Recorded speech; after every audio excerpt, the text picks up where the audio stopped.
حامدا ومصليا أما بعد فأعوذ بالله من الشيطان الرجيم بسم الله الرحمن الرحيم يا عليك يا رسول الله وعلى آلك وأصحابك يا سيدي يا محمد حبیب کے اساتذہ کرام اور جامعہ الحبیب کے محترم پھولوں، السلام علیکم ورحمۃ اللہ وبرکاتہ۔ بعض تفسیر ایسی ہیں، بعض ترجمے ایسے ہیں جو اٹھاؤ اور اس آیت کا ترجمہ پڑھو تو یا کا ترجمہ لکھا جائے گا اے، نبی کا ترجمہ خالی نبی لکھا جائے گا آگے اِنَّا أَرْسَلْنَاكَ شَاهِدًا۔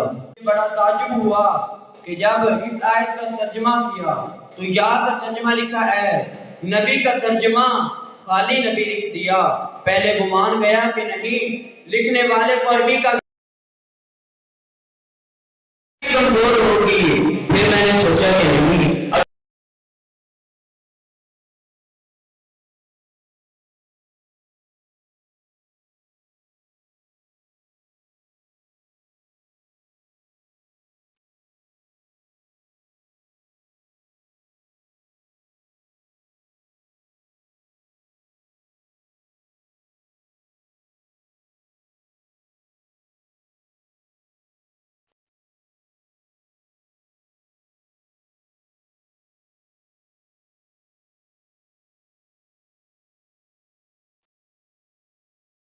کہ نبی کا معنی ہے صرف خبر دینے والا، نبی کا معنی ہے صرف خبر دینے والا۔ اگر نبی صرف خبر دینے والے کو کہا جائے تو آج آپ ٹی وی دیکھتے ہیں، نیوز کانفرنس آپ کو دنیا جہان کی خبریں دے دے گا، انٹرنیٹ میں جو مرضی کے سرچ کر لیں وہ آپ کو دنیا جہان کی خبریں دے دے گا۔ اور میرے آقا کے پاس کوئی نبی نہیں آنا کیسے جو غیب کی خبریں دینے والا ہو؟ اب تو یہ کہیں ان کو علم غیب نہیں ہے، میں کہتا ہوں نادان تیری عقل سے معصوم بھی کیا جا سکتا ہے، نبی کیسے اس میں جو غیب کی خبریں دینے والا ہو؟ حضور نبی کریم صلی اللہ علیہ وسلم کے علم غیب اور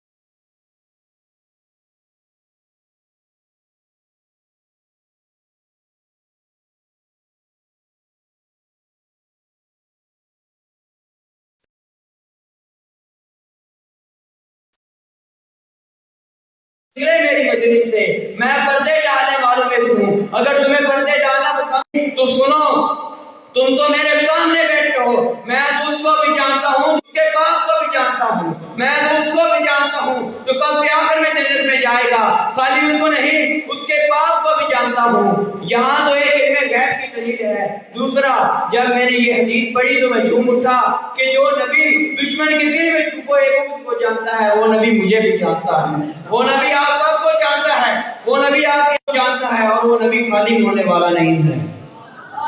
اللہ تعالیٰ نے حضور نبی کریم صلی اللہ علیہ وسلم کو ہر خبر سے آگاہ فرمایا۔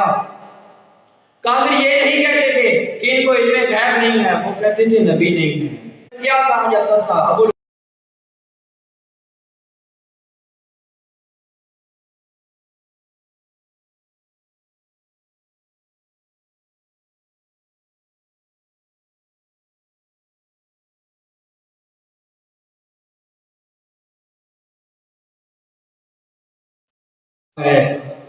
حضور نبی کریم صلی اللہ علیہ وسلم نے اس سے اعلیٰ درجے کا جواب ارشاد فرمایا۔ آپ نے فرمایا میں بتاؤں تمہاری مٹھی میں کیا ہے، یا جو تمہاری مٹھی میں وہ بتائے کہ میں کون ہوں۔ جو چیز بند ہو اسے تو نہیں پتا ہوگا کہ باہر کون کھڑا ہے، اور میں یہاں سے کسی ایک لڑکے کو اٹھاتا ہوں کمرے میں بند، کسی کو لا کر کوئی تو اندر کون ہے، نہ اندر والے کو باہر والے کا پتا ہوگا، نہ باہر والے کو اندر والے کا پتا ہوگا۔